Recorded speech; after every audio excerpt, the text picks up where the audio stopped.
Alrighty then. Hey everybody. I'm Frank, your host of the Hot Takes podcast. I'm breaking the walls down over here. Episode 55 going on. Good friend of mine, Lawrence Richard Guerino III, is joining us on this episode. We're going to do top 5 baseball players of all time.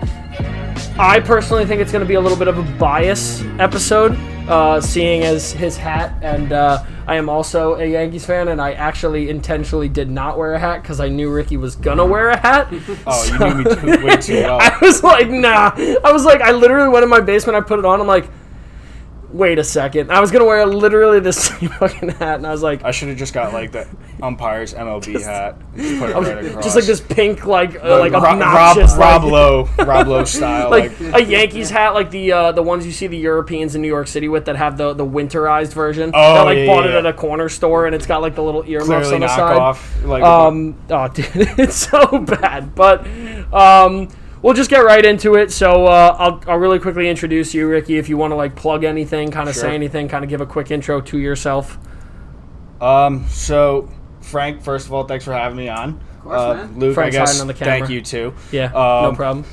It's great to have another Guerino on the pod. Yeah, yes. You guys might know my younger brother from especially the craft beer episodes. He's been on here before. Me personally, why I guess I would make a good episode guest for this particular episode. I mean, baseball is far and away my favorite sport. I really don't get enough of it. People are of the mindset that baseball moves too slow. Nope, I could sit down full 4 hour game and be completely invested. It doesn't matter what team's playing. Yeah. Okay, maybe that's a little bit of a lie. But as long as it's a Yankees, I'm completely it invested sometimes every depends, pitch. but yeah, no. That's a little bit about me. That's the quick gist. Yeah, yes. I mean, ever since I've known Ricky, baseball's been like that number one, and I'm a baseball fan. I'm a Yankees fan. I've had the luxury to attend a lot of games. My job, not going to finish that sentence, but great. I went to a lot of Yankees games. I've had the pleasure of seeing a lot of great Yankees games, and there's always one person that I know always is watching Yankees, always is talking about it, and it's Ricky. The one downfall I will say with me in baseball is I love the sport. I think the sport, regardless of what people say, still at a great spot. It's one of the most culturally diverse sports, which I really appreciate. I mean, besides soccer, soccer, again, you have, World Cup, and literally it's every country, so you can't say, it's not culturally diverse. But I really think with just, the, South America influence, the Spanish influence, the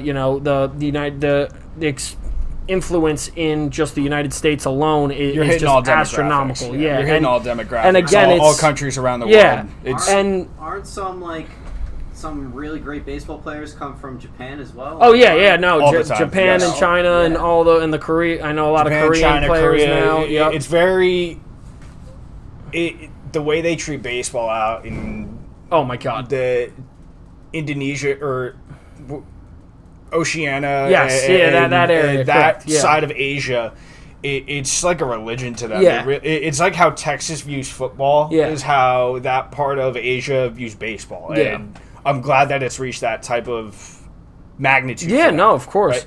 Yeah, I think my biggest downfall with it is I don't think it's that it moves too slow, because I actually enjoy the sport for what it is. I mean, it's a talent. It takes a lot. But I think I personally like football more, and it's because of the stat lines being a little bit easier. So, you at the end of the game, you end with a couple sacks, a couple tackles, a couple whatever, pass breakups and whatever. Baseball, on the other hand... You needed a whole Excel spreadsheet to be paying attention to everything. WRC plus, WAR plus, whatever the hell. And I'm looking at some of these stats before on the people that I put on my list, and I'm like, what? If you don't know what you're looking at on baseballreference.com, it can be a lot to look at. Dude, aside from just the typical batting average, RBI, home run, stolen base, walks, there are, slugging percentage, OPS, on base plus slugging. It goes on. It's a ton. There's a ton of advanced analytics that I still don't understand, and I have a decent-ish grasp on. I'm not no sabermetric analyst, but I'm also not Tim Kirkjian either No, that can tell you about the everything. last time that it rained on a Dodgers game in December, and Yeah, exactly. every stat on the earth. The pitcher was throwing 65 pitches in 55-degree heat when the sun was facing 45 degrees this way. Exactly. And I feel like that kind of is what... It's funny because baseball gets the shitty end of the stick because they say that baseball is the only sport that gets those stupid stat lines where it's like, again... Oh, no pitcher has ever worn a lefty cleat and like stuff like that. Like no pitcher has ever not tied their shoes and to be punny here, way out of left field. Literally, no, and it's hilarious because you're sitting there and you're like you're watching these stats happen, and then the NFL's doing it a lot now too. The NFL's constantly doing it where they're like taking full advantage of Amazon Web Service. Or Amazon whatever they're using to calculate their advanced metrics. They're taking full advantage of it and they're making it cool. Problem that I have with baseball right now is that they're, as much as they try to, they completely shoot themselves in the foot whenever they want to market anything that happens in this game. So they have to figure out a way to make statistical analytics great again. No, just a joke, guys. Just a joke. Because it's already great. It never wasn't great. It wasn't never great. Not great again. Yes. They have to make it more digestible. Yeah, no, I get that. When you say all these ridiculous acronyms, you're not going to attract people it's hard to the game. It's hard to attract a little kid. A little kid that sees someone hitting dingers is awesome. Like, someone loves that. Or a strikeout. A kid gets the excitement out of that. Like, I mean, dude, I've had the pleasure of, like, watching very close family friends of mine go to very, very high places in the baseball community now. Mm-hmm. Like, to the level of, like, right on that cusp. And I'm not going to say anything about it, but, like, again, exactly. And, like, I've watched us play and us grow up with it and stuff like that. But it is really hard to watch a guy like Pat Mahomes throw these incredible touchdowns where kids want to go out in their backyard and do that. And then you watch a guy like an Aaron Judge or a Giancarlo Stanton, whoever you want to kind of portray your vision of baseball as, and hit these hits. And, like, they'll go in the backyard and they do that. But then once it comes down to it, football becomes more simplistic. Baseball, on the other hand, doesn't. It's much more There's accessible. a lot more that's got to go on. And it's not that it's like... it's not an expensive sport in the sense of, like, not that it's like hockey or lacrosse where you have to buy everything. You buy a hat, you buy a glove, which are, glove and a bat are pretty expensive. They're relatively expensive items. So the prices on bats and gloves nowadays are absurd. But then you think about it again, like other sports, like hockey. Hockey pads and equipment and shit is expensive. Like, I played lacrosse. Lacrosse helmet is like a $300 helmet. Then you're going to your pads, which aren't that expensive, but gloves can be anywhere from $150 plus. Your stick is $150 plus. Like, you got $1,000 dripping on your thing, and you're riding the bench, like, just in general. It's like, but it's crazy. But we'll transition into this really quickly because I wanted to bring up two things prior to us getting into our main topic. One, the state of baseball where it's at right now. So, as someone that's watched forever, as someone that is, I swear to God, when the college World Series is on, it's on every TV in his house. When the Little League World Series is on, it's on every TV in his house. It's on his phone, laptops, everything like that. As someone that watches the sport now and looks at it, what's your take on it? Like, how do you feel about it? What's up? Like, what's going on with the sport? Where's your head at? So, I think the sport right now where it's at is fantastic. However, going back to the problem with analytics again is that everyone in the MLB has now tried to think they are the next Billy Beane. Yeah. For those of you that don't know, they're watching. Perfect. Billy Beane was the GM of the Oakland Athletics. That because the Oakland Athletics are a poverty organization and they can't fill a stadium to save their lives. No. Haha, we're Yankee fans. We pack out every game with 50,000 people. Okay. But when we're not to shit on you, but we're going to shit on you real quick. Because I have to throw in the cocky Yankee fan jab. It's only right. Exactly. We could be Boston fans, so it is what it is. To get back to that, he created advanced analytics in baseball And you should watch the movie Moneyball if you ever haven't. It's a fantastic movie. Yep. And it really changed the way that the game is played because they figured out essentially a way to figure out in the long run how to pay players less and get more out of them. Yeah. Basically, find the best. Basically, finding the best players for the best dollar amount. So, you're getting the most value out of all of your players. Yeah, so it's in an example, it's like instead of you going and getting your Aaron Judge in left field, you find someone that produces... Whatever. Sorry. Get your Aaron Judge playing the outfield, and regardless, basically what you're going to do is you're going to find another player that's almost comparable in statistically on the same level, but guess what? You don't got to pay him $85 billion. Yes, exactly. So that's exactly the sum, the quick sum of it. So the problem for where it has evolved into is that every team has now figured that they can try and get greedy with analytics, but also at the same time, it has made its way into the forefront of how games are managed, how games are decided.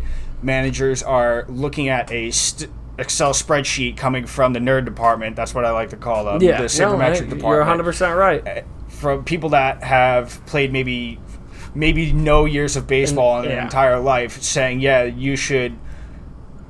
A walk is not as good as a hit, or a strikeout is just as productive as a fly out to center field. Or, well, we all had fun. Yes, exactly. But as long as both teams had fun at the end of the day, Yeah. But it needs to get back to a point of where analytics, they're fine. The numbers, you can, at the end of the day, data is data is data is data. Yeah. It only holds up to a certain point. Oh, of course. Just because someone is hitting a third of their hits to the left side of the field, if they're a righty pull hitter and they're putting everything down the third baseline, statistically, eventually they're going to go the other way and hit it down the first baseline or up the middle because that's just the law of averages. Maybe that's how I see it. Maybe that's a analytical flaw in my mind because I'm not looking at numbers. I'm looking at a baseball field. Yeah, and it's also timing. It's the player. It's not just The analytics are to be used. If analytics were used in a vacuum, they would never be wrong. No. But analytics aren't used in a vacuum. No. So they cannot be used as the end-all, be-all in terms of managerial decisions. Sometimes you have to manage based off of feel. Yeah. There's a certain manager in New York who who I tried not to turn on, but after this season, I've had it with him. Yeah, fuck Boone. We could say it. What are they going to do? Hunt me down? Yeah. Oh, it's not like you pay my bills. They do pay my bills, though. Especially in the playoffs, his decisions were amplified tenfold, maybe even 100-fold. It's just bad.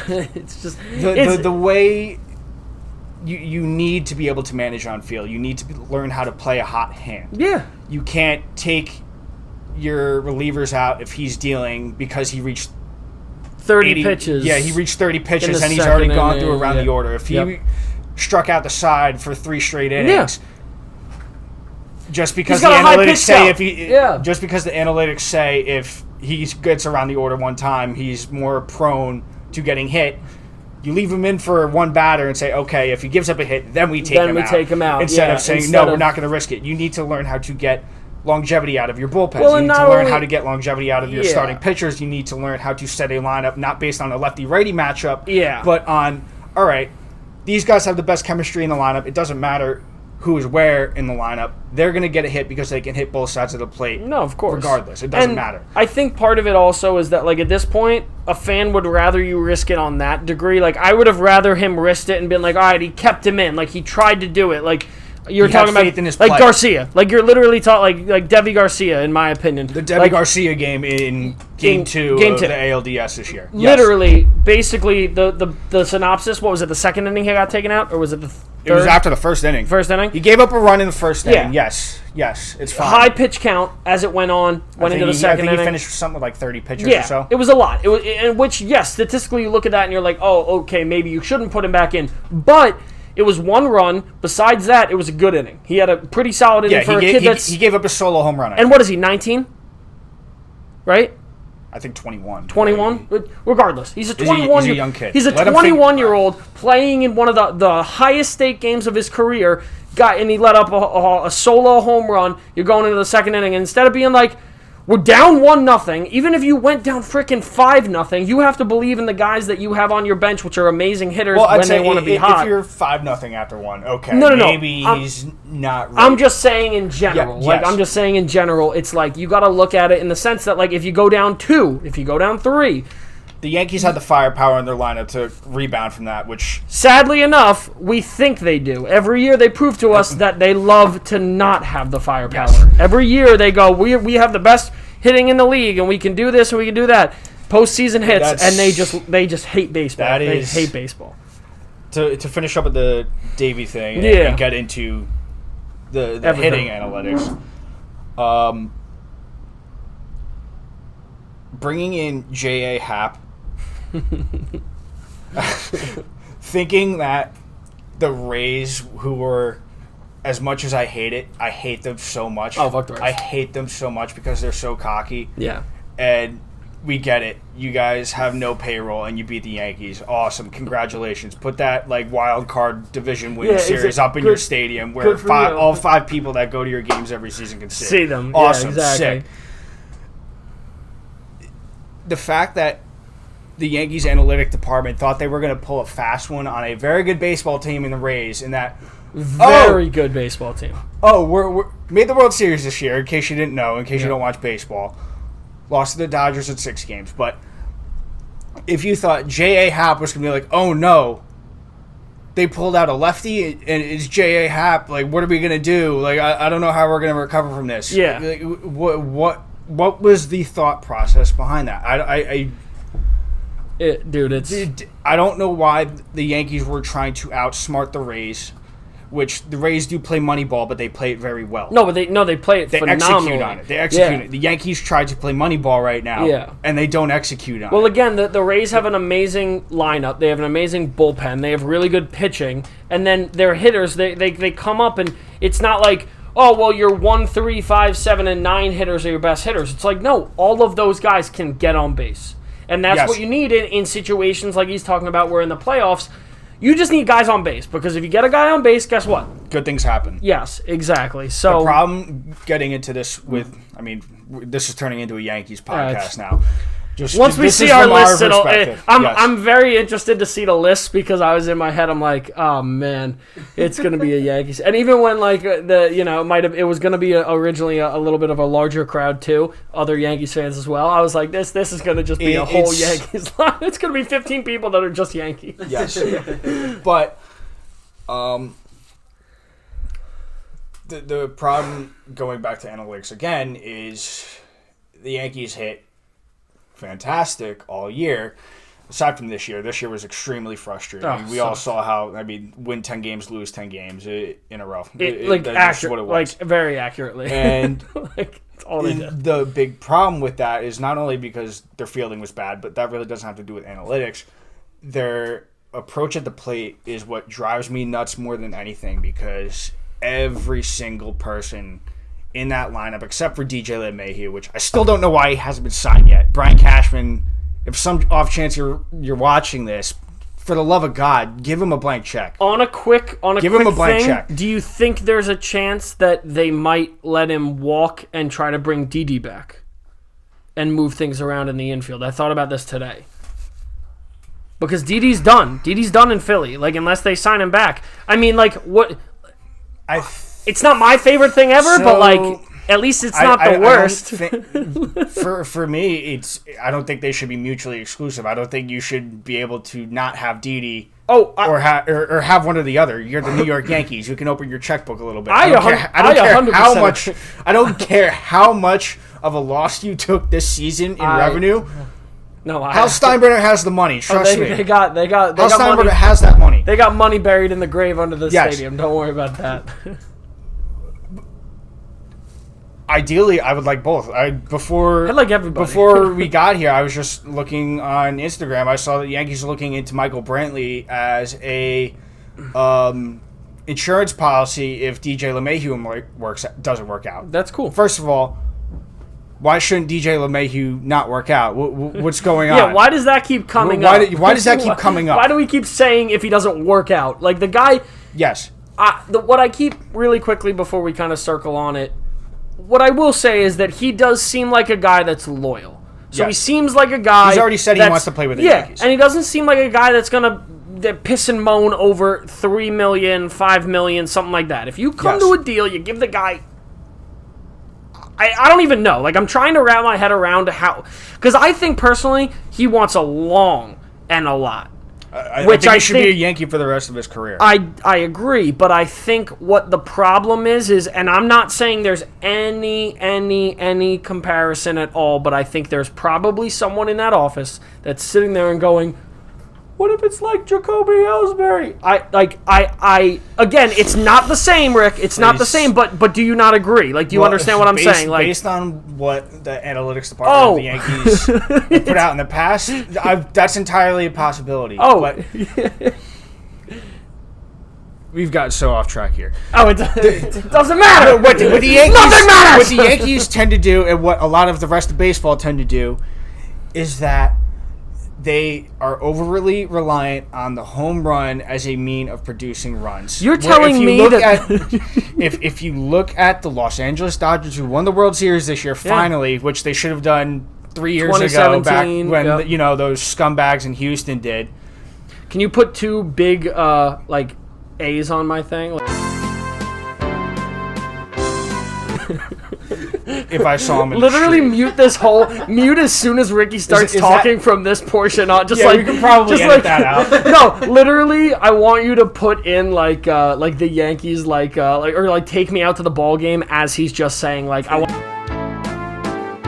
Literally, just have him voicing it and then just start playing it right there. So, but the reason that the Dodgers were able to beat the Rays and their excellent pitching staff is they got guys on base. Yeah. They weren't overly reliant on the home run, and they got big hits when they needed them. Mm-hmm. They had a two-strike approach. They were able to foul pitches off until they saw a pitch that they could put in play for either runs, whether it be a sac fly or a base hit. Yep. Mookie Betts was unreal. Phenomenal. Corey Seeger, right? Yeah. Corey Seeger, who won World Series MVP. Cody? Yeah, it's Corey. He was Cody unreal. Bellinger, I was thinking about. Well, Cody Bellinger was all right. He didn't have a great World Series. I mean, he showed up hot at every But that's game. what's crazy, yeah. But that's imagine he's having okay games, and then the rest of the team is still producing. The rest of the team is be able to pick them up because they're getting base hits. Exactly, they're not going down three batters in a row on 6 pitches each because they're fouling a couple pitches off, and then 0-2 they're swinging. They're just swinging at a slider in the dirt. You can't. We'll wrap it up here. We'll head to the main. The long and the short of it is, baseball needs more contact hitters. The launch angle is 100%. Great, but they need more contact hitters. The biggest thing I will say is ending our Yankees rant. You cannot have Giancarlo Stanton as your best player in the postseason. He's supposed to be a complimentary, very good player. He's just supposed to be that guy that you'll occasionally get a couple dingers from, and he'll get on base occasionally. He cannot be your guy in the situation they had him in this year, where he was hulking them. He was killing it up until what game? Was it game 5 that he? So one of the. He 1, 2, and 3. He was lights out. Then, as soon as one of the other games hit, where we actually needed him in those spots, we actually needed those hits, so he went quiet. I'm not going to complain about anything that Giancarlo Stanton did in the postseason because he put on a Herculean effort. He was on pace to beat out A-Rod's 2009 performance, which is very hard to do. A-Rod was unconscious in that 2009 run. No, he was blacked out the entire time. Giancarlo was on pace to beat that. Yeah, which is insane. Which is, going back to statistics again, eventually things are going to level out. You can't perform at that level the entire way of the postseason. The fact that no one else was able to step up, including DJ LeMahieu. DJ LeMahieu was not great. He wasn't great in the postseason. He wasn't bad, but he wasn't. He wasn't the DJ we had in the regular season. It wasn't and the last DJ that we year had in the regular. prior, It wasn't the DJ LeMahieu who won the batting title this year. DJ LeMahieu. Aaron Judge, aside from the 2 home runs that he hit, was completely absent. Awful. He was completely absent. Yeah, not good. The whole lineup. Gary Sanchez. Dude, I hope you turn it around. I really want to be wrong about you. No. I hate you right now. I want No. I want to be wrong about you so bad. Goodbye, Gary Sanchez, and sadly Yeah, enough, he's- I think Luke Voigt will be gone, which I hate because I really don't want him gone because I love him. I love and Luke he Voigt, rocks. but if he ends up getting traded for Lindor, I understand it. I mean, yeah. I get it. I understand. I get it. I just I would love him as a full-time Yankee. I think he's such a cool guy. I think he's got the coolest name ever. Coincidentally, Coincidentally. you're both named Luth. I Yeah. wonder how that worked All out. right, but I'll really quickly ask you before. I have 2 questions to ask before we get to our main topic. 1, 5 favorite players right now that you think are really instrumental in the game, like really helping evolve the game, kind of like the Mahomes situation, things like that. That's a very good, because that's different than just 5 favorite players. Yeah, I mean, yeah, it could be your 5 favorite players Okay. that are in the league right now, but I just think there's a lot of people that are affecting it on all ends. Going back to marketability, which the game needs, and helping grow the game, doing it on that basis. Fernando Tatis Jr., who lit the world on fire this Awesome. year. He's great. I cool, love watching Such him. a cool year. I love watching So, him. do you, Frankie, I know you're not the biggest, caught up with it. Do you know what he did this year that made him, like, a superstar? No. All Well, right, so not even that. It was what challenged the unwritten the status rules. quo of baseball, which is, Ricky, I'll let you explain, but basically he's a guy on the Padres. How old? Young kid. I think he's like 21. 21-year-old kid just on the Padres. His dad was also a very, very, very good baseball Yeah. player back in the 90s. 90s, yeah. And basically, the Padres were not a good team. Now they're building their team up. They've got more money. They've got more guys from the farm systems. They're building their team to be a really productive organization and franchise. But Ricky will kind of give you more insight on it. So, the story behind it is that Fernando Tatis is a young player, and he's been very bombastic. He's been animated. Everything that baseball players that we've grown up with have been told to not be. They're told to be a lunch pail worker, show up, do your job, go home kind of thing. yeah, and leave. that's why the image of Major League Baseball has suffered, just because the players have no personalities. Yeah. Not the crazy hair, not the, Yes. the facial hair, not the Right. gold, not the rings, nothing like Yes. that. It's just... He was in a 3-0 count, 3-0 strikes, and his team was up 7-0. 7-0, 7-1, 7-0. Whatever, yeah. The game was out of reach, sure. Yeah. But there was bases loaded, 3-0 count, and he swung and he absolutely cracked this ball to whatever part of the field. It went out for a grand The slam, moon. is the point. The moon. He hit this ball to the moon. It was a grand slam, and the Rangers, which is the team they were playing, were very, very unhappy about it, because swinging on 3-0 is an unwritten rule in baseball, meaning you're not supposed to... Well, also, number one, you don't swing on 3-0 because it's statistically, you want to see a better pitch to hit rather than... Or if the pitch is outside and you wanna miss walk. the pitch, you're going to get on base because there's a walk. Yep. Number two, you're up 7 to whatever runs. That's kind of like running up the score, which is not true at all. Those who watch baseball have seen crazier comebacks from even larger deficits. Oh, my God, yeah. And there were comments from the Texas Rangers manager after the game that were just like, he should be ashamed of what he did, like he's breaking unwritten rules. Yeah. Like, it's like, number one, dude, the Texas Rangers back a couple of years ago against the Orioles put up like 30 runs. Oh, I yeah. think. Something like that. Yeah. It was like 30-6. So I don't think you were on the team, but don't throw stones in a class broke house. it. Good job. And number two is, what do people tune into baseball to see nowadays? It's home runs. It's home runs, If yeah. you're hitting a grand slam to seal the deal for your team, that's awesome.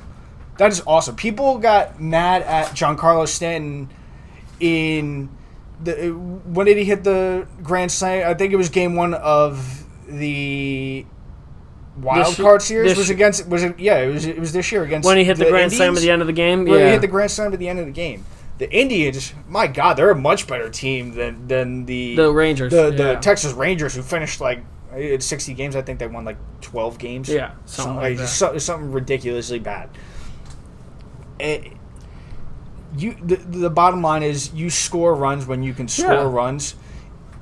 Unless you're up by like 30, all right, maybe take your foot off the gas. Like, I mean, we'll put in some bench players. Yeah, look at it in the sense of college football. Like, I mean, at the end of the day, there are teams, Alabama, when they go and play Florida Atlantic, they don't go, well, we're up by a lot.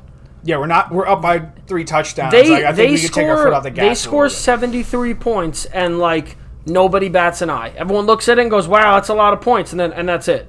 But then this kid hits a grand slam with a 3-0 count, and he's the devil. But then, not miraculously, but thankfully, a lot of people then came to his side and said, "No, kid, keep doing that. Yeah. Like you had every single right to do that. Old players, new players, like people are like, bro, play your game. Like you are trying to let the kids know that this is how you play baseball now. If you're gonna lose a game that way, then you lose a game like that. But you're gonna play it in a not as we're just cushioned and we're buttoned up and play the game. Play the game. Also, it's like, don't hate the player, hate the game. Like, yes. Be pissed at somebody else. We don't have time for your nonsense. Yeah, right. When this isn't related to anything, but when Max Muncie hit that home run off Madison Bumgarner, Dodgers and San Francisco Giants, they hate each other. And Muncie took his time strutting around the bases, and Bumgarner, which I love Mad Bum. He's awesome. He's an animal. I would love him as a Yankee, but I would love him as a Yankee too, but he would never shave that beard, and I don't think he would fit New York. No, he'd probably be no. But what I'm saying is, Mad Bum said something while he was rounding first base. It was like, cut that shit out, or something like that. Or told him to quit hogging it around the bases. And Max Muncy basically told him to go fuck himself. And it didn't go. If you want that if you want that ball back, you shouldn't have thrown it where you put it. Exactly. If you don't want to get a grand slam hit off you, don't put a gimme pitch down the middle at 90 miles an hour. Exactly, and think that the guy's not going to hit it. His career is to hit the ball. Exactly. All right, so that's 1. Give me 4. 2. It's another guy who I love on the Yankees, Trevor Bauer. I love Trevor Bauer. We're just keeping our fingers crossed on it. It's going to happen. Bauer. Sometimes he might not be the best pitcher, but he pitches with tenacity. He pitches with animosity. He's animated on the mound. He cares he's animated outside of baseball. Outside of baseball, he's such a good ambassador for the game. Yep. But not in the... So he's a good ambassador for the game in the worst way, too. I love it. He's a great ambassador for the game, but he's low-key the best, Twitter troll of all time. He rocks. He has no problem calling out the Astros and their bullshit. He has no problem calling out Rob Manfred when pretty much when Rob Manfred does anything, because he can never do anything If you don't know the story of what happened with that team, just go look up online and check it out, because if you don't know what happened with the Astros at this point, lift yourself out from under the rock that you've been living. The Astros cheated, and the commissioner was like, okay, you guys go to the timeout box for 30 seconds and come back and play with the rest of the team. Come back when you're ready. That's basically it really quickly. All right, but that's... No, Bauer rocks. All right, so that's Bauer 2. Rocks. Number 3, Aaron Judge. He's just the face of baseball when he's not. When he's playing. When he's playing. Has there ever been a guy that, aside from Frank Thomas, that 6'15"? Yeah, who's 6'7", could probably start at any tight end as a tight end on any team in football right now, and just hits dingers left and right all day. And also, when he's healthy, he can hit for average, too, which is sweet when he does it. Sweet. You got 3. Give me 2 more. I'd say Mookie this year, too. Yeah, I'm very glad I don't have to hate Mookie anymore, because I hated him when he was on the Red Sox. Oh, we had to. Yeah, we had to. We hated him because we had to. I think there's only one person as a Red Sox that I've ever respected, and it's Big Papi, in the sense that I hate him as a player, but you respect him because he's what Boston was, and he's what the Jeter was to Boston throughout that time. Yes. So I give him respect. It's kind of like for the Cowboys and me. I hate every Cowboy except Jason Witten, because Jason Witten is a great ambassador for the sport. He's a great dude. He's a great person. He's he's bigger than himself. Like, he went to a team, and yes, he's 50 years old, but he went to the Raiders, and he's like, okay, I don't need to be the starting tight end. I'm there when you need me to block. I'm there when you need me to catch it. Like, so again, when these He's guys really bad leave, at commentating, though. He sucks at commentating. Yeah, but everyone. Who am I to talk? But everyone literally worships the ground that Witten is on, or Romo walks on. Romo's good, but because, bro, Witten helped make Romo because he was his check down option 95% of the time. And I mean, he was literally could beat any Giants. He loved beating the Giants. Giants hate playing tight ends. I'm knocking everything over this episode. What the fuck? Okay, so number 4. I'm blown away. Number 4 is definitely Mookie. I'm very glad 4. that he's in LA and he's going to be a superstar there for the rest of his career. He's going to make $1 billion. Literally, he's going to make that contract he made was absurd. So much money. Number 5. I mean, I guess Mike Trout. Yeah, Bryce Harper, Mike Trout, whatever. Who is, spoiler, he's on my list. But he's so uninteresting, man. Like they try to make him interesting. He's Mayo. No, Nike gave him a contract. He's been a Nike athlete for however many years. I didn't know he's been a Nike athlete for years now. He's got literally sneakers. He's got sneakers with the Nike. He's got cleats with Nike, and it's just like you wouldn't know. It's just I love Mike Trout because he's literally like the 5-tool player that He should have won a World Series by now. Yeah, well, sadly enough, when you're on a team like the Angels, when the Angels who can't get it together, I almost feel bad for him. But then he did sign a 14-year contract with them. I'm like, all right, well, I'm done feeling bad for you. Yeah, you can't feel bad. It's like you didn't even want to try to test anything out. Like, nope. I mean, granted, he got his bag. Like, bro, he got paid. He got paid. He got his bag. But if Mike Trout was on the Dodgers instead of the Angels, we're talking about a completely different story because the Angels are like the Mets to the Yankees. Yeah, essentially. Except, the Angels have won a World Series since my father's been born. So to all you Mets fans, that's what shade is called, buddy. To all you Mets fans. Frankie's a Yankees fan, so luckily I don't have to worry about that. When you were looking at... No, I'm looking at the camera. I'm looking at the camera. No, I'm looking right at the camera. Your dog's name is Giger and you're a Mets fan? How does that work? All of you little Mets fans. All right, so what do we... You have 4, 5. No, that was 5. Mike Trout. You got 5, Mike Trout. Yes, I blacked out. All right, I'm going to ask you one more question before we get to our top 5. It's like a lightning round. But before we do that, I'm going to introduce the worst part of this segment prior to the decent part of the segment. But as you all know, we love introducing food into this podcast however we can. So, I thought it only appropriate, since we're doing a baseball episode, to bring in some seeds. We've got that's what this cup. I thought I was going to pour my water into that. Okay. Big's Sizzlin' Bacon and Big's Zesty Ranch.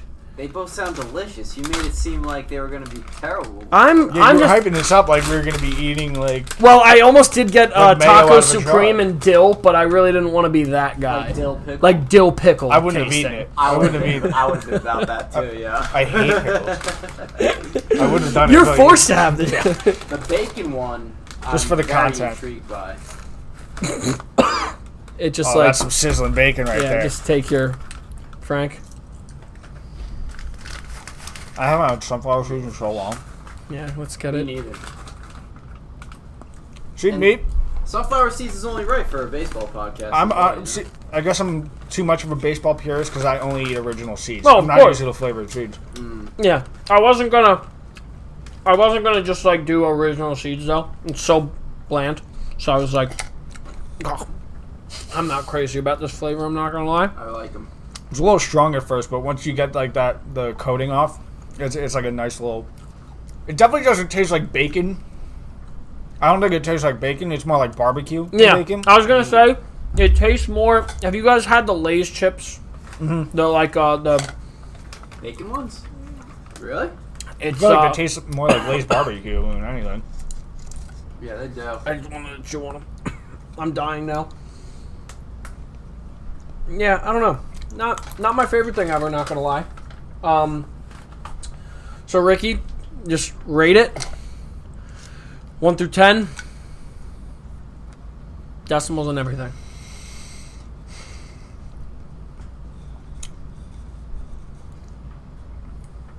I'm going to start it off with a hot 6.9. Okay. Keep it kosher. Frank? I'm going to go a little bit higher on that scale. Give this like an 8.2. Oh, okay. Yeah. Not just me being a baseball purist. Yeah, that's why it's the 6.9. Yeah. I'm going to give it a 6.3. I probably agree with you where I would just get the original seeds. If I was in a dugout on a 95-degree day and someone pulled these out, I would probably throw up in the dugout in the third inning. Like, you'd give me a stack of those and you just want to, like, get something to chew on, like, just do whatever with, just literally aggressively. I would get that taste in my mouth. I'd run the bases the next inning, and I'd come to the dugout and be like, I want to fucking kill myself. Like, this is disgusting. But all right, question. These don't smell aggressive, so. Seeds or Big League Chew? What would you rather have on the field? What a coincidence that you bring that up.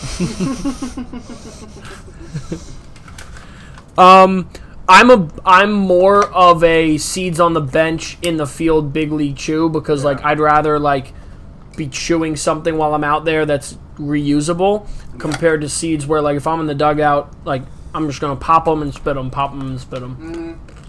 Clean the palate.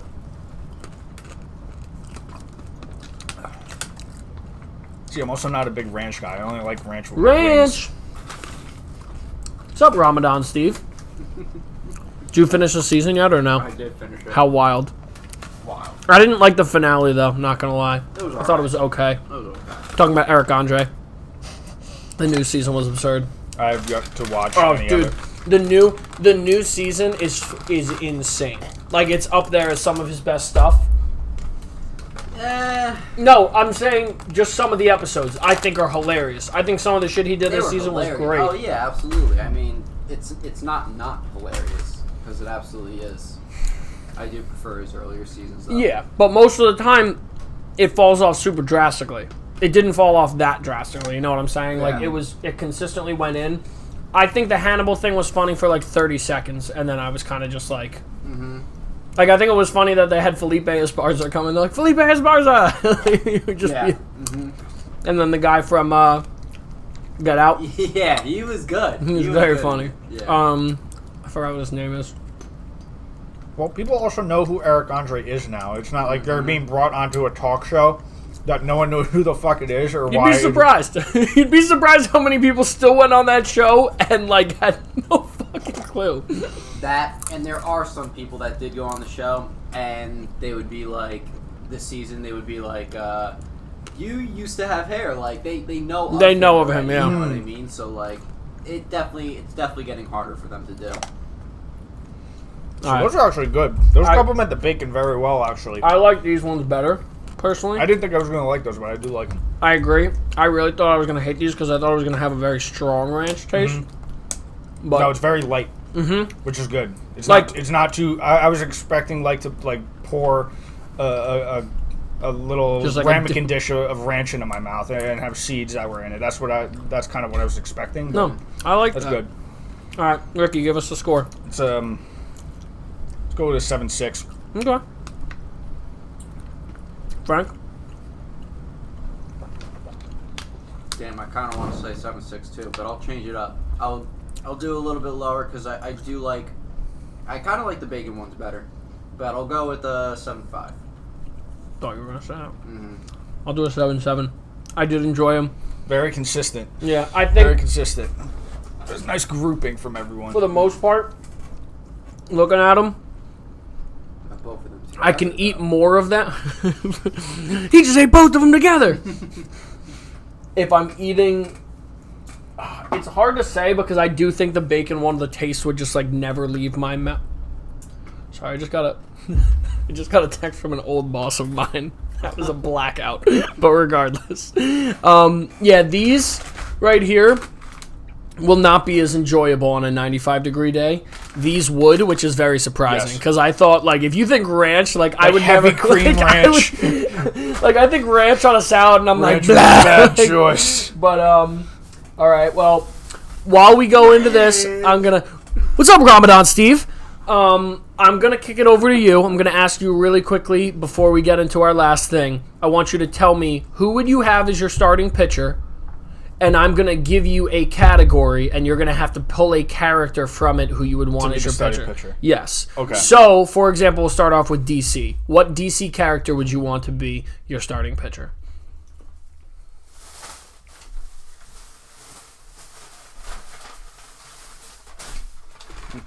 Batman. Okay. I guess that's a very stereotypical or a very cliche answer. And why?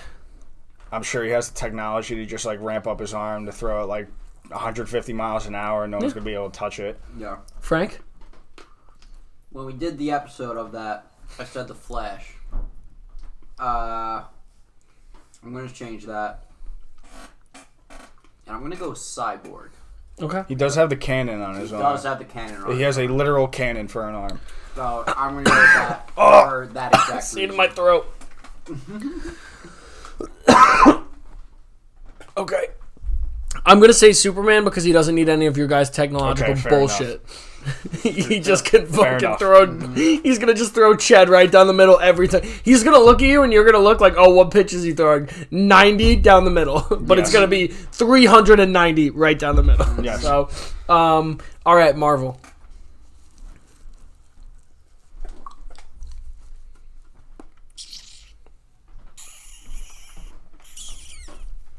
It's a good one.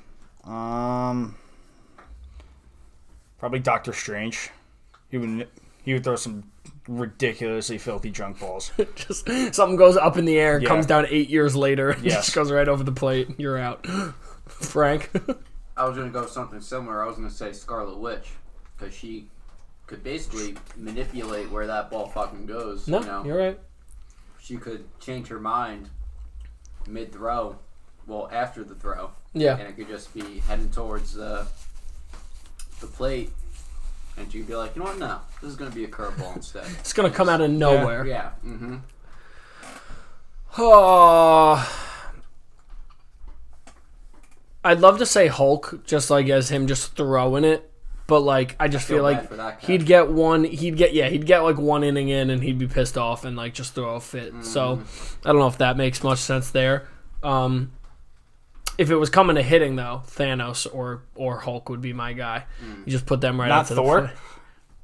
I feel like Thor's hammer, he just... No, That's Thanos has shit. got the gauntlet. Everyone knows how biased I am with Thanos. Thanos is my dude. I love Thanos. I wish he never died. I want them to bring him back so bad. That's my man. He was just misunderstood. He wasn't a bad guy. All right. Just rewatched it. Pokemon. Oh, I got mine.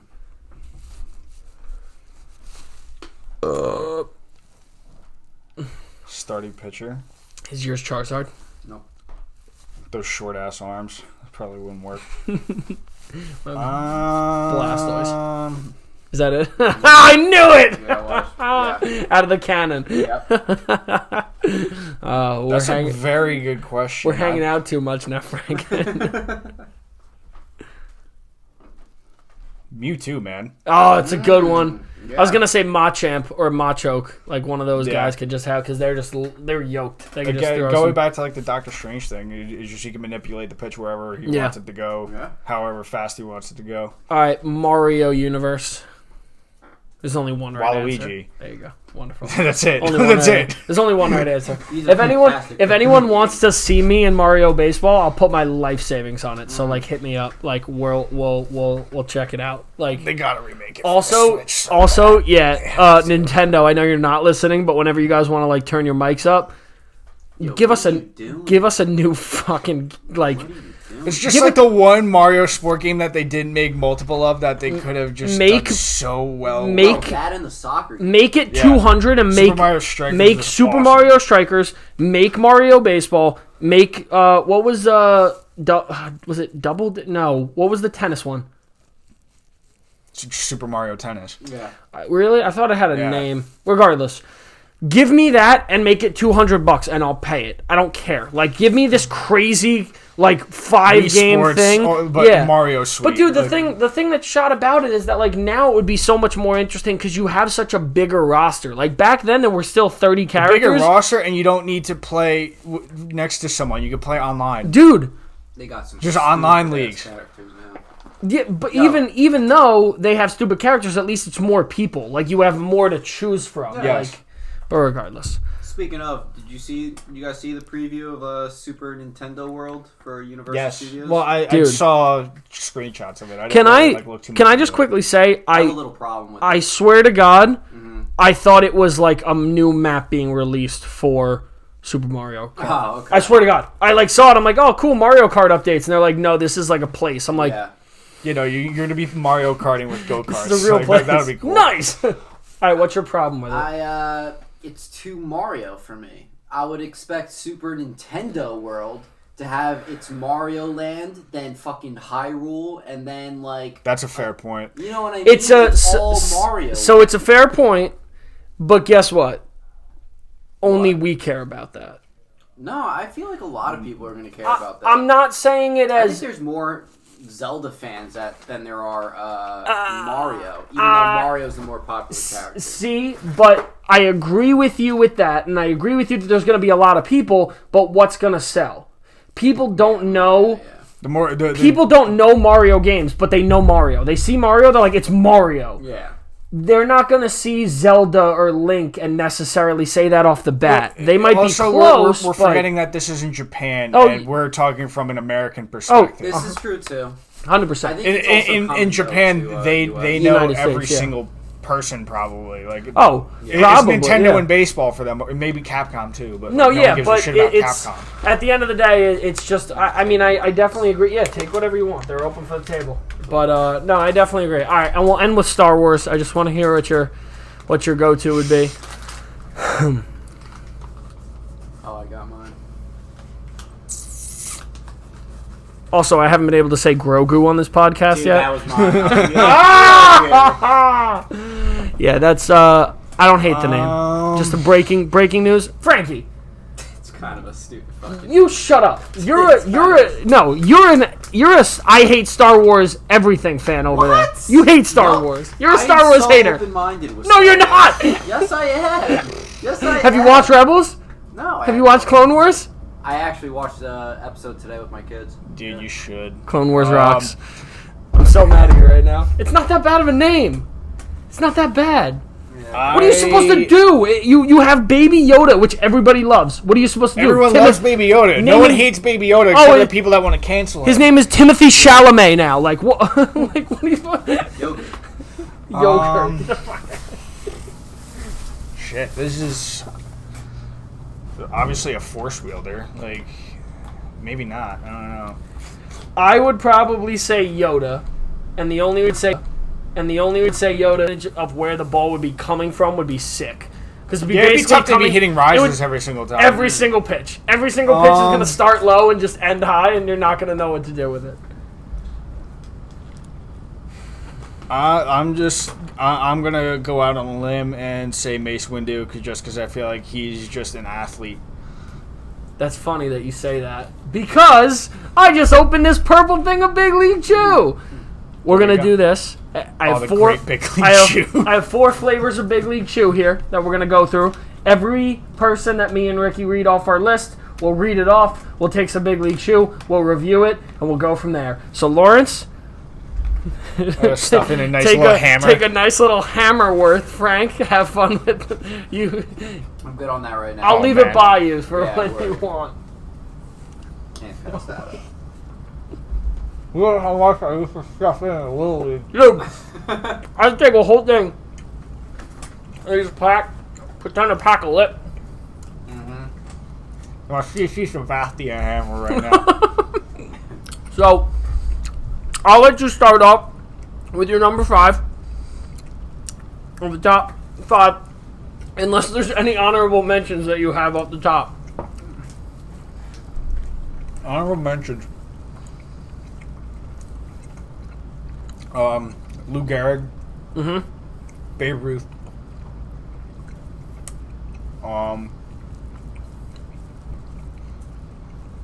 Stan Musial and Hank Aaron. Fire. It's a good list. Mine are... Now, my list is a little bit of a mix of my favorites as well as the top. Like, Okay. clearly there's going to be some people there that you're like, oh, great. And then clearly there's going to be some where you're like personally, I think one of the best athletes of all time was Bo Jackson. And I think Bo Jackson's career in baseball was amazing when you compare it to that he was a two-sport guy. Yeah. When you break it down. Because everyone talks about Michael Jordan and is like, oh, well, Jordan. Deion is pretty good, though. Everyone talks about MJ, though, and is like, oh, my God, Michael Jordan, blah, blah, blah. He was a two-sport athlete. He, sucked. He wasn't very good. I'm sure he was going to be good if he played baseball his entire life. He probably would have been a top 100 player of all time. Yeah, and he was getting better. Yeah. When they took him out, he was getting better. But I'm talking about a guy Can't do this. This is so sweet. Oh, dude, I'm not going to lie. I didn't think it was going to... I think that just gave me diabetes. I didn't... Wait until you get to these. Oh, my God. I'll take smaller... I'm taking a wad every smaller time. Pinches. They tell you that COVID makes you lose all your taste buds. No, it's be Big League Chew. It's going to be wads of Big League Chew by the end of this. But that was my one. I have Jeter just missing it, and I have 09 A-Rod specifically just missing it. I loved Randy Johnson. I think he's the best pitcher of all time. Randy Johnson? Yes. I have Sandy him. Koufax. I have him there with a couple of guys. I think Randy Johnson as a Yankee obviously wasn't as good in my he was opinion. on the tail end of his career, though. Yeah, which exactly. But I still think he was he was fucking amazing. Babe Ruth is another guy that just misses it. Like, if it was a top 10, it'd be so much easier because Babe Ruth is part of the reason that I am obsessed with Sandlots to this day. Like, Sandlot's one of my favorite movies. I have the sneakers. I have the collector shit from it that every PF time. Flyer, yeah, dang. guaranteed to make you run faster and jump higher. Everything. I'm with you on that. Like, Babe Ruth, normally for maybe a casual fan would say Babe Ruth is in their top 5, but there is a certain unbiased baseball journalist whom I disagree with very, very much most times, but I'm not going to name names. Name him. No, I'm not naming him. I won't give him that satisfaction, Won't but give him the he knows who I'm talking about. You know who I am. You know who I am. But I really do think that Babe Ruth is just a product of his era. Yeah. And he wouldn't even crack a single A minor league team in today's game. I think every single person in my list, I think they could have jumped into baseball at any point in time and still have been fantastic. Yeah. No matter the era. My only other two, really quickly before we go, Hank Aaron just missed it, and Mickey Mantle is on there as well. I have a tie for 5th, but I'll let you go first with your number 5. So my 5th is Mike Trout. The only reason he is not number 1 is because he has not won a World Series championship, let alone a playoff game yet. But I mean, he has the most WAR of any. For those who don't know what WAR is, wins above replacement. It just basically means the amount of wins that you have contributed to. I think I'm describing that right. It's basically the amount of wins that you have aggregated in your career that you were personally responsible. Yeah. Something like that. Okay. I don't know how to describe it properly, but he has the highest WAR. Wins that are you're doing. Yeah. Somewhat. Essentially. And he has the highest WAR of any player, and he's not even halfway done with his career. He has the highest WAR of all time. Statistically, at the end of the day, he's going to be probably the best baseball player who ever lived. To this point. And he'll be looked at, though, as an amazing person, but a lot of people will always not look at him as the final thing because he didn't win. Yes, exactly. And that's why I have him at 5. I would have him higher if he was on a team that would actually win. I mean, I understand that baseball is a team sport. Yeah. But going back to the argument before where I said you had your chance to get out and go to a team and win, you didn't have to pull a Kevin Durant and go to the Dodgers or go to the Yankees to do it.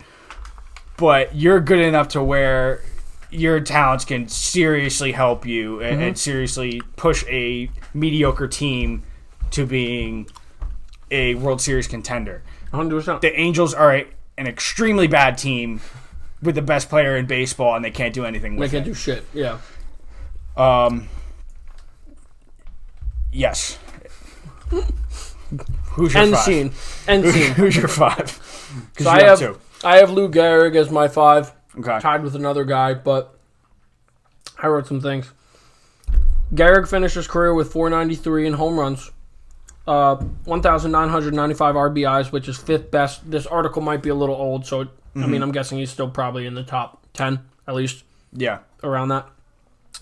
And 3rd best in one. He had a 1.080 OPS and a .32 slugging, which was 3rd best. Again, like you said, a lot of the time it's hard to decipher if they would have lived up to the hype back then. This man, I think, would have. I think he's a phenomenal player. I think if his career wasn't cut short, he would have been. And the other reason could have been the greatest baseball player of all time. And the other reason I have him at my 5 is because of that. We need to remember in sports these people who are heroes when it comes to it, like that are battling these things and how their names are lived on now. Where, I mean, Lou Gehrig is like millions of dollars every year go to fundraising to try to help fight this disease. Millions of people are affected by it. Put a bucket of ice on my head for that man. Yeah, exactly. So I think the impact of people like him are why that's there. My other number 5 is a sentimental number 5. Montclair State, Montclair great, Yogi Berra. Yep. This man, as you might say, yes, he might have not been as good now because, you know, looking at it then, it was a different sport, it was a different league, whatever. But let me just kind of give you a little bit of an idea of what kind of a guy, what kind of person this guy was. 18-time All-Star, 10-time World Series champ when he retired. Yogi Berra held the record for most plate appearances with 8,359. Guy had 2,100 hits, 358 home runs. 358 home runs, 1,175 runs, and 1,430 RBIs by a catcher. So, catchers are not statistically known as the best hitters. But he was one of He was a savage. Yes. One of the best catchers ever. Not only that, if you don't know like much about him, I mean, he's such a cool dude. He was rest in peace, amazing person. They have a museum in Montclair. I went to Montclair State. So that was another like huge reasoning as to why I had a big he had a big influence on me. I got to go to the museum. I got to learn about it. Sadly enough, someone robbed the museum a couple years ago. I don't know if you guys heard about this. Someone robbed the museum and stole like priceless items. Someone stole the catcher's mitt from the only perfect game that's ever been recorded in a World Series. There's never been a perfect game. Yeah. Never been a perfect game in a World Series. It was Darn Larson and Yogi Berra pitching to each other for 9 straight innings of absolute madness. Someone stole that, and I think like 3 rings and stuff like that. They still, to this day, to my knowledge, haven't found it, which is absurd when you think about it, that it was either someone that was the biggest Yogi, like a diehard Yogi Berra fan, and stole it and put it in his house, or like, you know, like where else could it go? Because the black market, you find this shit now. Like, you know what I'm saying? Like, this shit doesn't just... it for like a kidney or something. I mean, I guess, but the only other thing I will say is, so Yogi Berra was on a rocket boat stationed off the coast of Normandy on June 6th in 1944. Barely 3 weeks after his 19th birthday, him and 6 other men operated the 36-foot craft, firing and supporting fire for the invasion of Normandy. And he still won 10 World Series. Like, I just want to put this into perspective real quick for all you soft-ass athletes now. This guy straight up was at Normandy. And a lot of you guys probably don't know what Normandy is because you're idiots. But we are talking about one of the most pivotal battles in American history as well as world history.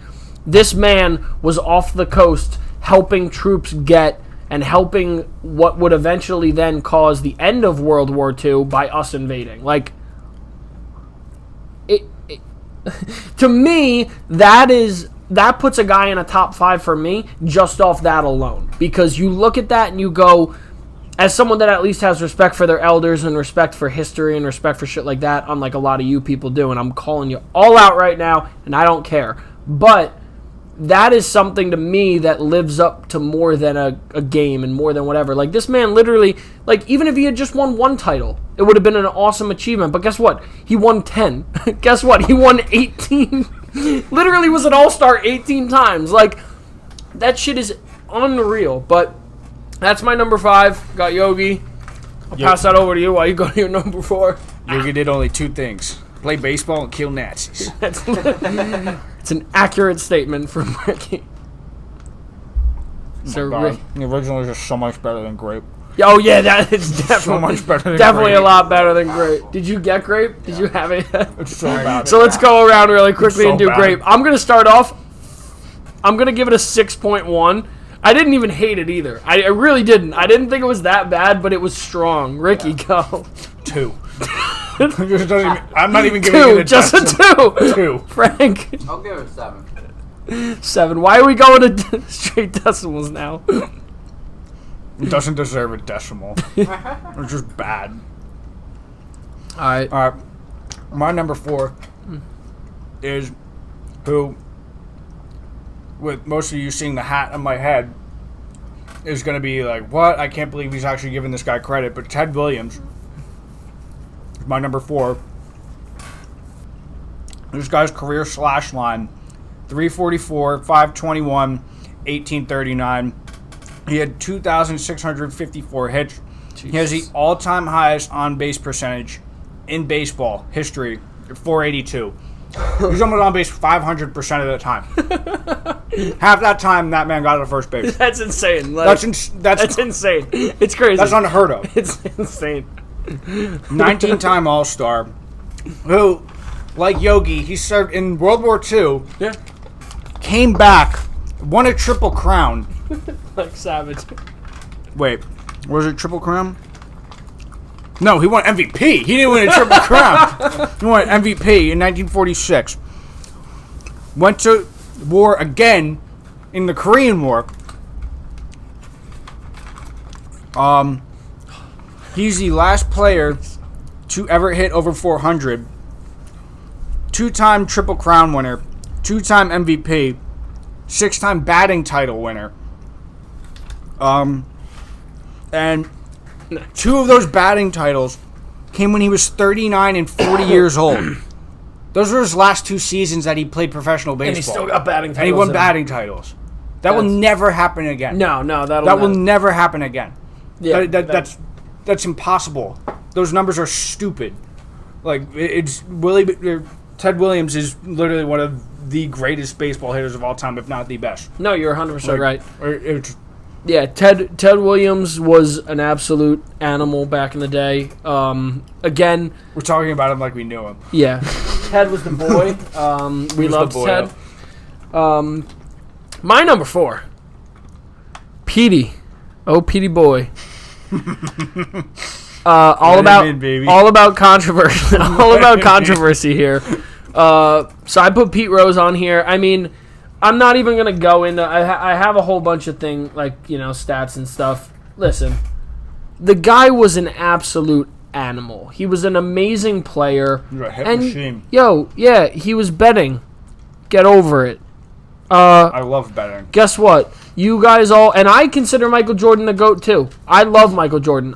That man is my idol when it comes to, like, sports shit like that. But guess what? He was also doing the same shit, but with a lot more money. Like, a lot more money. Yes. So, stop calling Pete Rose the absolute worst. Literally, the MLB and Rob Manfred, why you suck is because you're going to let this guy die, and then you're going to let him in. Yep. The year he dies, you'll be like, well, you know what? We actually thought about it, and we think he's pretty cool. Hall of Famer. Yeah, it's like, come on, man. Like, give the guy his... Dude, the guy is do this. Like, he was an amazing player. He didn't take steroids.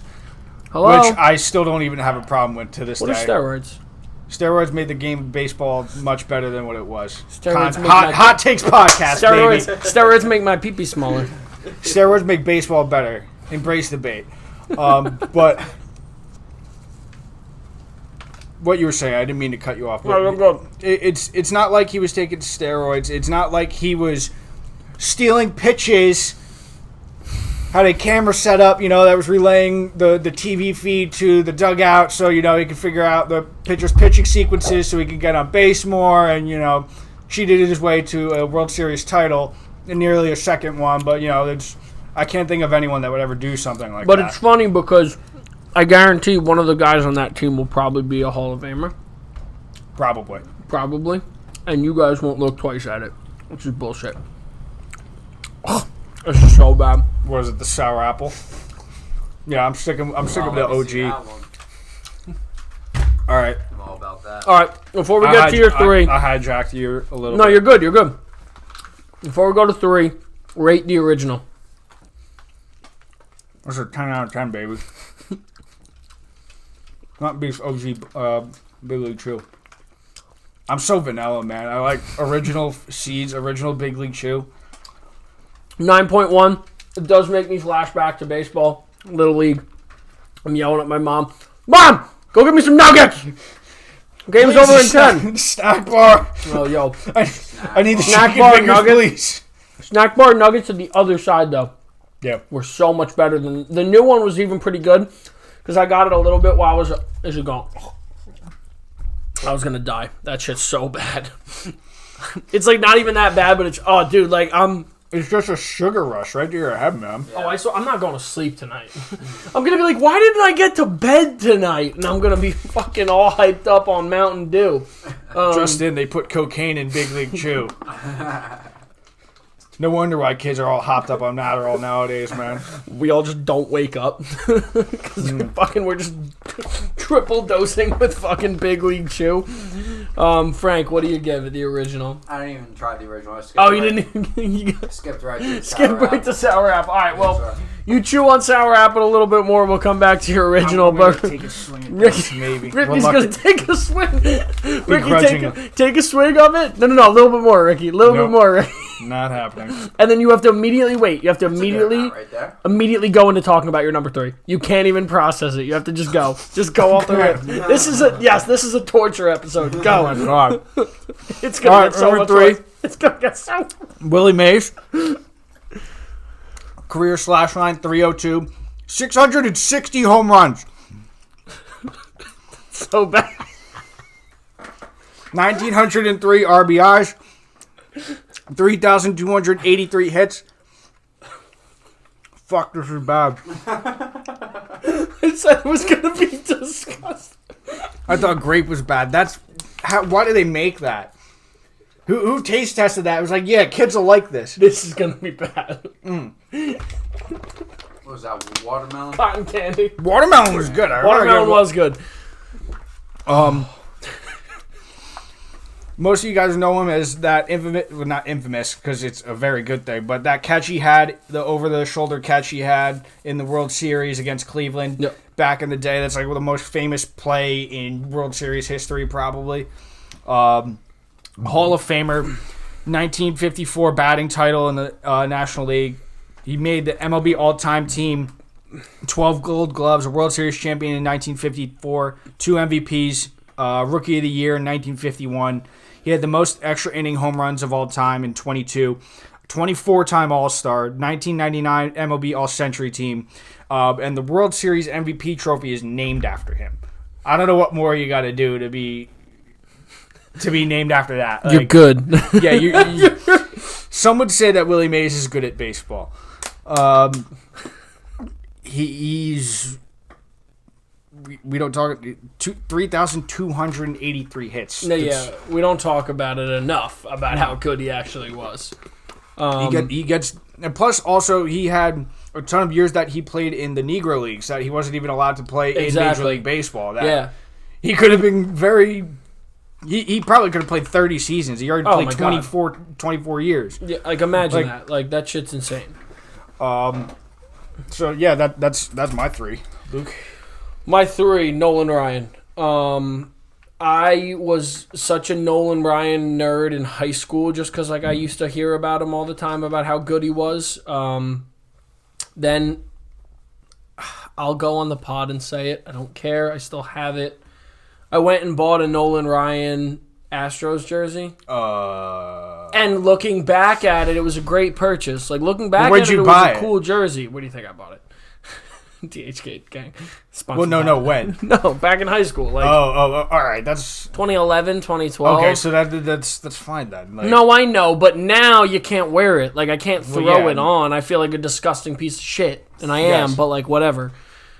You are pretty gross. Yeah, I'm pretty terrible. I mean, 5,714 strikeouts. Like, this man loves striking people out. 5,000 plus. That's a lot. His win-loss record was actually not that good, though. I mean, not that it really, again, like a lot win-losses for a pitcher mean nothing. Exactly. Doesn't really matter. Entering the 2019... What was his ERA?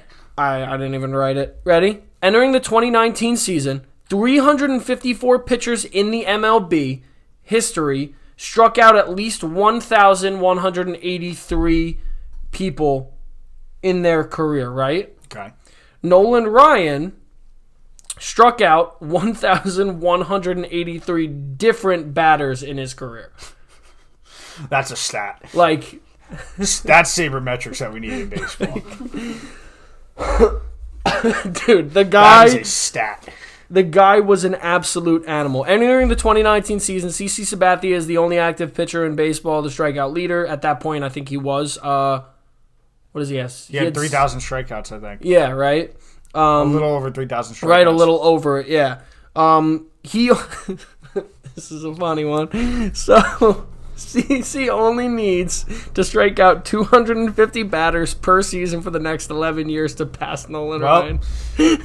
I don't think this is going to happen. Like, CC's been retired for like a year now. But do you know what I'm saying? Like, that was even a year ago. Like, I just read that and I had to put it down. Like, I didn't even care. I was like, 250 what people a year.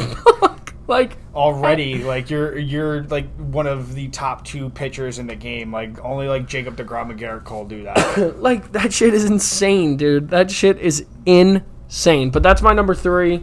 Okay. Again, I just thought it was something that had sentimental value to me because I loved that jersey. I thought it was the coolest thing ever. My girlfriend's dad is a big Mets fan, so he loves to talk about him.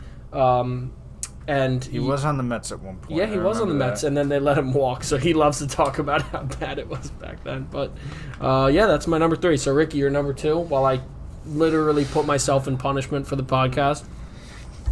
All right. Number 2, the Mickey Mantle. Slash line for his career is 298, 536, 1,509. Definitely not as good as Willie Mays, but I mean, I'm a Yankee fan, so I had to put him up in the top 2. 2,415 hits, 421 on base percentage, almost like Ted Williams, but about 80%, well, 60%, but it might as well be 80% less. Yeah. But the funny thing about him is he played his entire career, except for the end of his rookie year, except for the beginning of his rookie year, on one ACL. He tore it when he was 19 years old, in the World Series, mind you. And he never got surgery to repair it. Ever. And he still is regarded as the greatest switch hitter to ever play the game. Ever play the game, yeah. 3-time MVP, 16-time All-Star, 7-time, he won a Gold Glove, 7 World Series titles, 12 appearances, a Hall of Famer, has the World Series record, now asterisk above this, not as much of a Houston asterisk, but an asterisk, because the World Series was played much different back in their day. It was like the whole month of October was pretty much considered the World Series. Yeah. He has the World Series record for most home runs in the World Series, 18, 40 RBIs, 26 extra base hits, 42 runs scored, 43 walks, and total bases 123 in a World Series, which I know it was much longer back then, but still nonetheless, those are still ridiculous numbers. You're hitting at a ridiculous clip at that point. He's only behind Mike Trout in terms of OPS. That's the only person in front of him for OPS. That's crazy. And that's on base plus slugging for those that don't know what OPS is. He has a .984 fielding percentage for his lifetime, and he's hit 150 home runs. He's the first person to hit 150 home runs from both sides of the plate. And he won the Triple Crown in 1956. And that year was quite absurd. A casual 353, 52, and 130. So that's a 353 batting average, 52 home runs, and 130 RBIs. It's insane.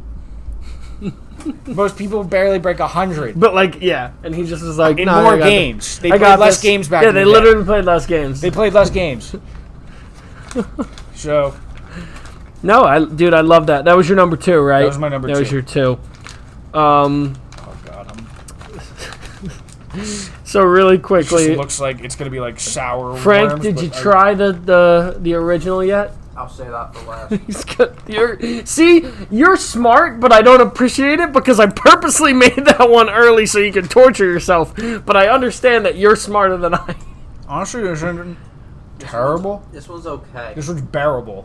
I would still say it sucks. Wait until you get to the aftertaste because it literally tastes like... This is the worst flavor out of all of them. No, it definitely is. Because, yeah, it doesn't really pack a punch, but the flavor's not good. Sour apple, that packed a fucking punch. Oh my God, dude, that shit... The taste went away pretty quick. If you had to glob, I might just keep these until next week's episode because I'm not going to drink sake, but, like, I will gladly take the entire thing of Big League Chew and chew it at one time every time I mess up. Really quickly, I will go and give the cotton candy a straight 5.8. Yeah, this isn't good, but it's not as bad as sour apple or grape, so I'm going to give it a 5. Well, seeing, no, a 4.8. Seeing that you gave a 2 to grape, Frank, cotton candy. That was like a 2.9.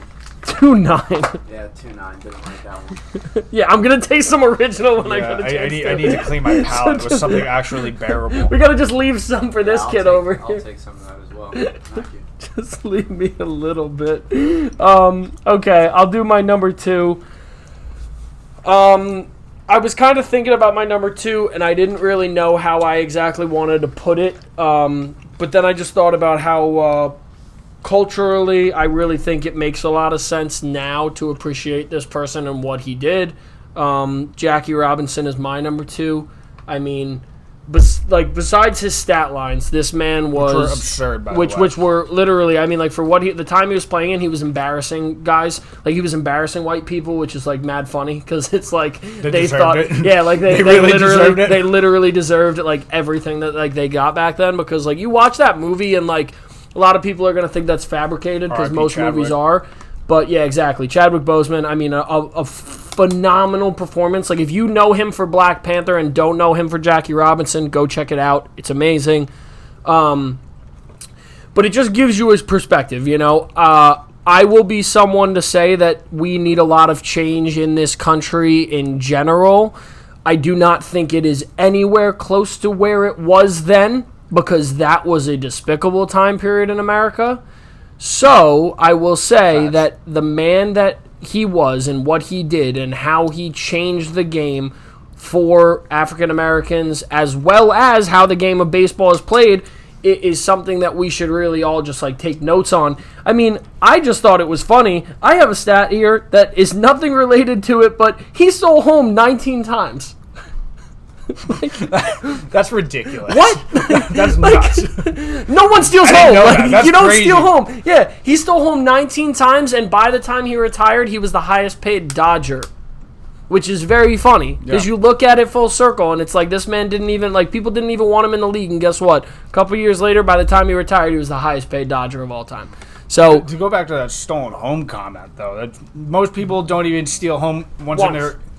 In their entire professional career, let alone MLB career. You don't steal home in Little League. You don't steal home in Legion Ball. You don't steal home in high school ball. A pass ball. That's it. Maybe he a pass probably, ball. but he probably wasn't even doing it on pass balls. It wasn't. No, we're not talking about pass balls here. That's not a stolen base. He was just faster. Yes. Literally. But that's my number 2. No. To go off of that, without Jackie Robinson, we don't have the game of baseball that we do today. We don't have the Roberto Clementes. We don't have the Derek Jeters. We don't have the Aaron Judges. We don't have the CC Sabathias. We don't have the Tim Andersons. We don't have Willie Mays. We don't have Barry Bonds, who is conveniently my number 1 to lead into that. But I was not going to guess that. Good for you. I was not going to guess that. Good for you. Wow. Anyway, that's crazy. That caught me off guard. Jackie Robinson single-handedly changed the game that we love so very much to its core, and we would not have the game. We wouldn't even have players of Latino descent, players of Asian descent. It was only a white man's game back then. Yep. People besides us weren't allowed to play, and that's very upsetting. But it's terrible. But like you said, because of him, because of all of the shit that he put up with, he not even just the game, just the world in general. He's the reason for everything. He's the reason for Willie O'Ree, the first NHL. Maybe he's not. I don't know, but I think so. Willie O'Ree. I'm not sure if he came in before or after Jackie Robinson. I thought he was after, but I might be wrong. I'm not sure of the first NFL guy, African American. I'm not gonna make that. I don't really know it. I don't want to say, but okay. So we'll look it up. Barry Bonds, number 1 player of all time. I don't give a shit about the steroids. I do not care. I do not care. I absolutely love this for the show title. This fits so perfectly. Hot takes, baby. This fits so perfectly. Because I swear to God, I thought you were going to say Derek, and I know that's because that's your guy. Yes, he is. But he's definitely not number 1. No. I was prepping myself, though, for that. Damn it, I don't have material now. We're in trouble. Go, Ricky. Barry Bonds is the best baseball player of all time. His slash line, again, whether you want an asterisk or not, 298, 762, home runs, and 1,996 RBIs, 2,935 hits. In 2004, this man was intentionally walked 3 times more than he struck out. 120 walks versus 41 strikeouts. Oh, my God. People would rather walk this man with the bases loaded than let him hit. That's insane. His total walks that weren't just including the intentional walks. So this also includes people whether they just lost control and couldn't pitch to him, or whether they were just pitching away from him to not let him get a good pitch to hit. 232 times in one season he walked. Jesus. Some players don't even get 300 or 200 plate appearances. Exactly, yeah. Don't even get that many at-bats in a year. That season, he also batted .362, had 45 home runs, 101 RBIs, and a 609 on-base percentage. 609. What? How many years did he play?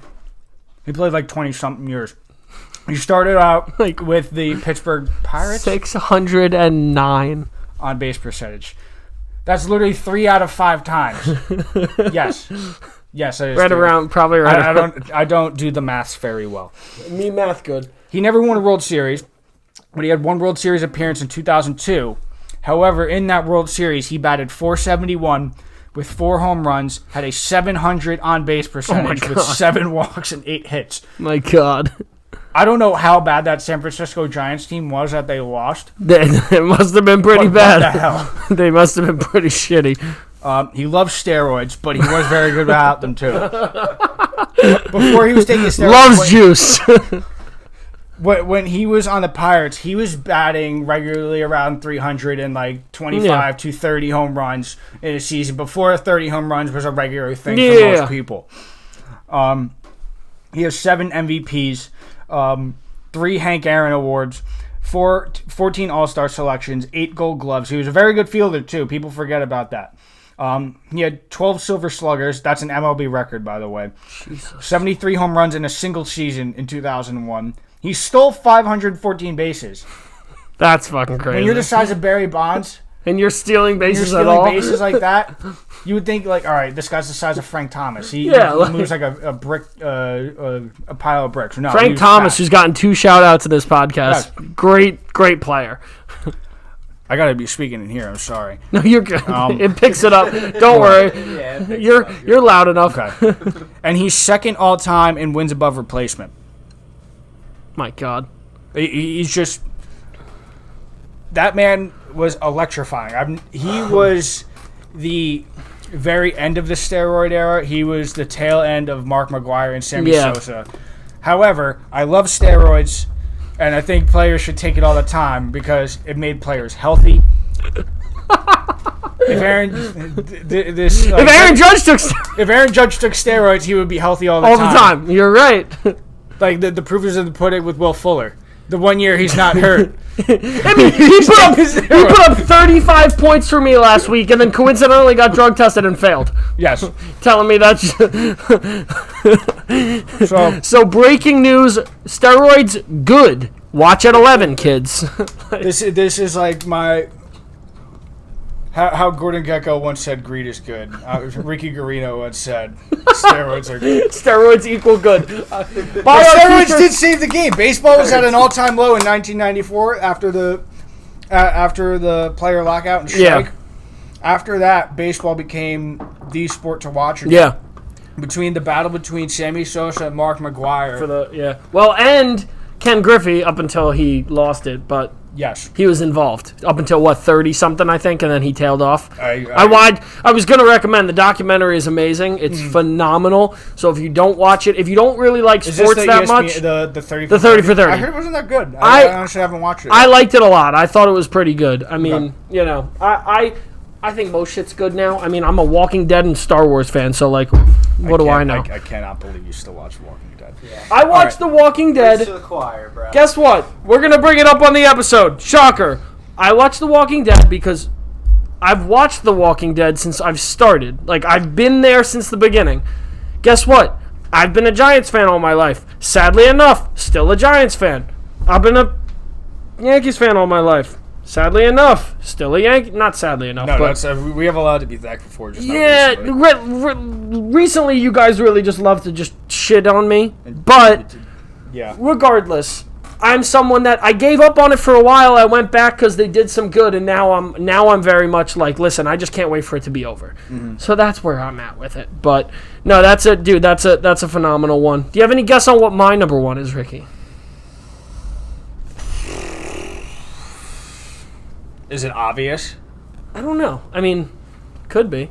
It's not Jeter, so. Carlos Correa. Just kidding. Fuck you, Carlos Correa. You piece of shit. Goddamn loser. Animal. No, I. He's the only person. I'm not gonna finish the whole thing. I want you to figure it out. He's the only person to get a perfect voting. Oh, Mo. Yes. Yeah. Really? Yeah. Wow. Again, part of it is because of the sentimental value that this man had towards my entire childhood as a Yankees fan. Yours was more biased than I was. Yeah. I mean, I'm the most biased Yankee fan of all time. I prepped myself for it. But, I mean, listen, at the end of the day, though, the stats that I'm reading off are insane. Dude, Mariano Rivera's stat line is absurd. I was at his 500 I know. save. You were at his 500 save. That was awesome. No pitcher, this man's age, so Mariano Rivera's age, what was his last year pitching? 2014? Was it 14 15? or 15? Yeah, 15? Regardless. Maybe 13. That year, a year after? Or that year, no pitcher his age had recorded more than 13 saves any season, right? Mm-hmm. He naturally did that in 18 consecutive games that year. 18 consecutive save opportunities, he did that. The man is an absolute animal. He'll probably come out and pitch today. I think the record still holds with the man on the moon comment, does it not? Yeah. with the man on the moon. So what is More it? people have walked on the moon than Mariano Rivera has let score in the postseason. 12 people have walked on the moon, and he's only let up 11 runs in the postseason when he's played. Sadly enough, a couple of them were. In key moments. Yes. But that's what happens when you're a closer. I digress. I mean, we got a guy now that loves doing it, so... oh, yeah. Chapman loves giving up home runs. And he loves in big smiling spots. about it, too. That's what Ricky loves about Yes. it. Let's get him really... Yes. Let's get Ricky really pissed off on the episode. I really love him. Yeah, I love him so much. I love him. He's great. No, but I mean... When you break it down and you see this guy's career, I mean, this guy was an absolute animal. I'm really pissed because I was actually going to wear my Mariano Rivera shirt. Shout out Mr. Throwback. I bought a Mariano Rivera shirt. It's the Mr. Throwback design, but it's his rookie card, and it's awesome. Wow. It is sick. It's such a cool shirt. I couldn't find it. I was so mad. Instead, I'm wearing my Grogu shirt. Regardless, Mariano Rivera's story is amazing. I mean, this man literally was pitching with, a cardboard...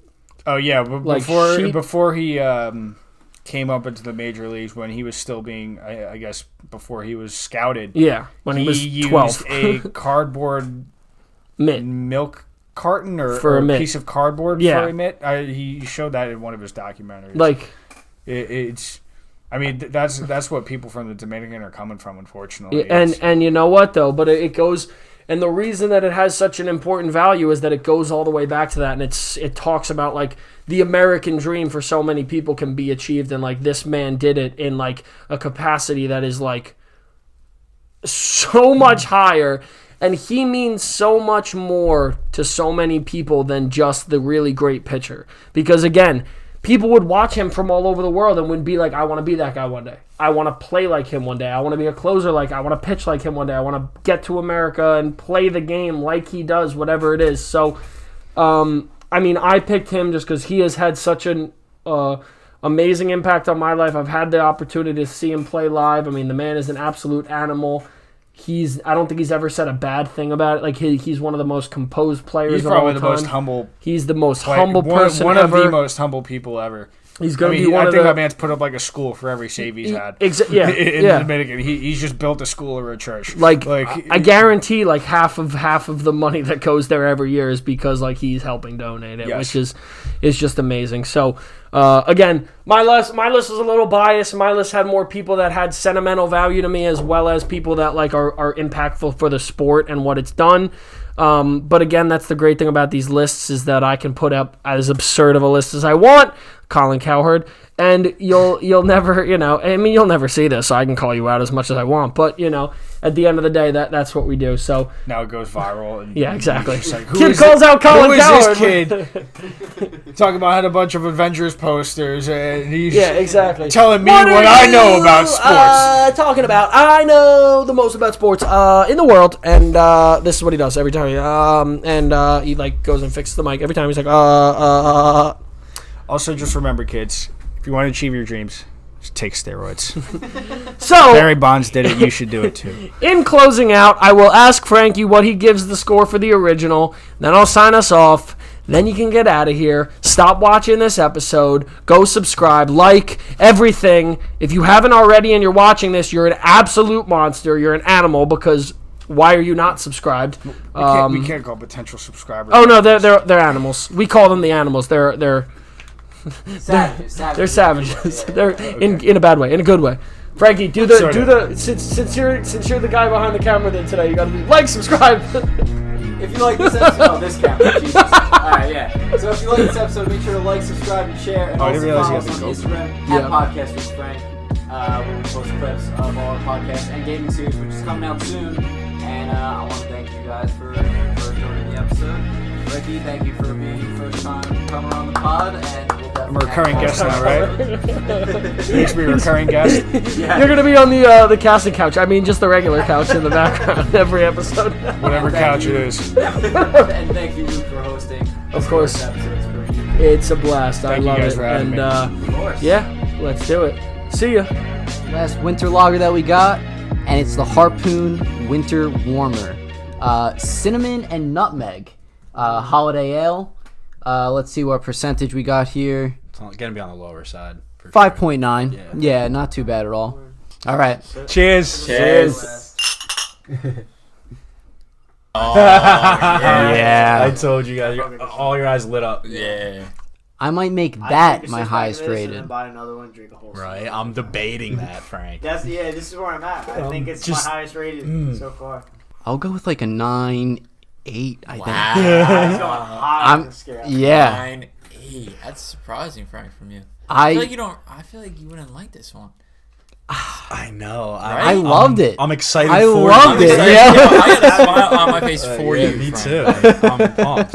Oh yeah, that's awesome. And like I'm not a fan of like actual like nutmeg. Yeah, I think it's the cinnamon for me. that's what it is. That